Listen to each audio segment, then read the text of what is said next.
наверное, побегает. Ну, сейчас побольше стал бегать. Это раньше гуляют.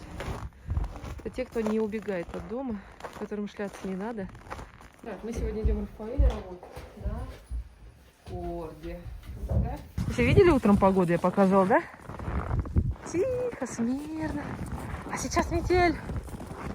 Аня с Харлеем пошла работать. Рысь.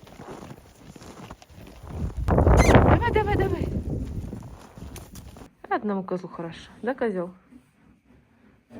Старый немец, ему 10 лет. Хакер. Вот она. Выйди. Ну выйди, ну выйди. Уплывем мы как походу в этом году.